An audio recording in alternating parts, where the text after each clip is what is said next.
Dengerin nih boy. Informasi sangat akurat, mohon maaf ini perlu saya buka. Ada di daerah Cianjur, salah satu pesantren besar Pak. Nah kebetulan, dari salah satu keluarganya, Aang, itu ngobrol sama saya. Beberapa bulan yang lalu itu ada Habib dari Empang Bogor. Dia mendatangkan Habib-Habib dari Yaman, dari Cianjur, nggak saya sebutkan nama pondoknya. Apa yang dilakukan oleh mereka? Selain mereka dawil, yang hebatnya lagi, lucunya lagi, karena istri kiainya ini Jamilah Jiddan, cantik gelis, itu di waktu itu juga di tempat itu, orang yang mengatakan cucunya Rasul dari Yaman ini meminta istrinya kiai. Gendeng Pak, gendeng. Dengan alasan kalau tidak kau ikhlaskan, tidak ditafsirkan, dipasangkan kepada saya, kau tidak akan dapat syafaat katanya. Kan gendeng. Ya namanya orang itu muhibbin, karena wis kadung percaya itu duriannya Rasul, ya rela. Ini fakta nih. Waduh, ada-ada saja kelakuan oknum mukibin ini boy. Bahkan kemarin juga sempat viral kelakuan salah satu oknum Habib masuk ke rumah seorang wanita yang ditinggal suaminya berlayar ke laut. Entah mereka di dalamnya melakukan apa. Yang jelas kejadian itu berhasil digerebek warga. Miris memang kelakuan beberapa oknum Habib di negeri ini, boy. Hanya berdasar gelar Habib, seseorang bisa menundukkan banyak umat dan bahkan menjadikan mereka babu secara tidak sadar. Beginilah realita manusia di negara Konoha. Ulama yang selalu berdakwah dengan dalil dituduh sesatlah, wahabilah, salafilah. Giliran ulama yang cerita khurafat kebohongan dibangga-banggakan bak seorang raja. Pantesan negara ini nggak maju-maju. Lah mereka masih tetap kolot kayak hidup di zaman Nippon.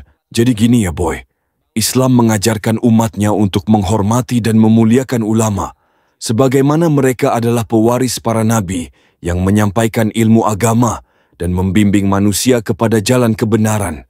Namun, Islam juga mengingatkan agar penghormatan tersebut tidak berlebihan hingga melampaui batas syariat. Berlebihan dalam memuliakan ulama atau tokoh agama dapat membuka pintu kesesatan, karena hal itu dapat menjerumuskan seseorang kepada praktik syirik kecil, syirik khafi, atau bahkan bid'ah.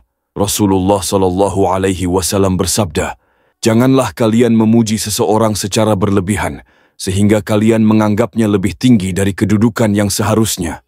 Hadis riwayat Bukhari dan Muslim.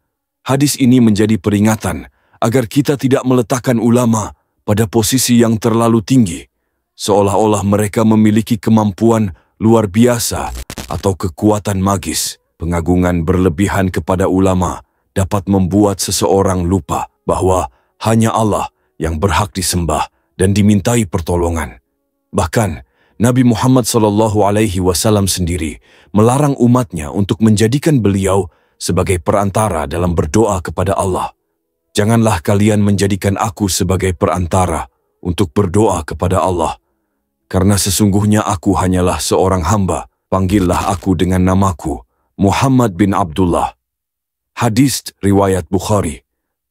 Ketika kita berlebihan dalam mengagungkan ulama, kita berisiko jatuh ke dalam kesesatan, seperti menganggap ulama memiliki kekuatan gaib, padahal hanya Allah yang memiliki kuasa atas segala sesuatu.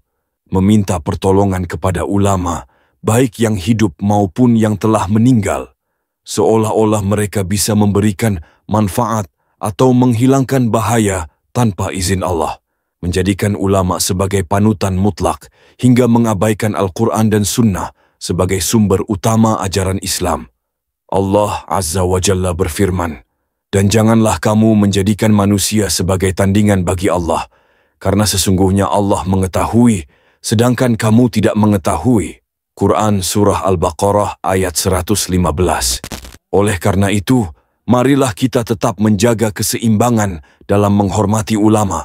Hormatilah mereka karena ilmu dan amal salehnya, tetapi jangan sampai penghormatan tersebut melampaui batas hingga menganggap mereka setara dengan Allah. Kita harus selalu ingat bahwa semua manusia, termasuk ulama, adalah hamba Allah yang lemah dan bergantung kepadanya. Jangan sampai nanti banyak oknum yang memanfaatkan gelar mereka untuk memenuhi hawa nafsu dunianya, kayak tadi tuh. Demikian video kali ini. Wallahu a'lam bisyawab.